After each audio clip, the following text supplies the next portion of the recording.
الرحمن علم القرآن خلق الإنسان علمه البيان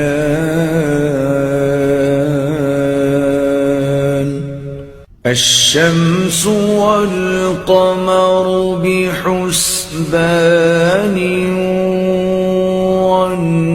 والنجم والشجر يسجدان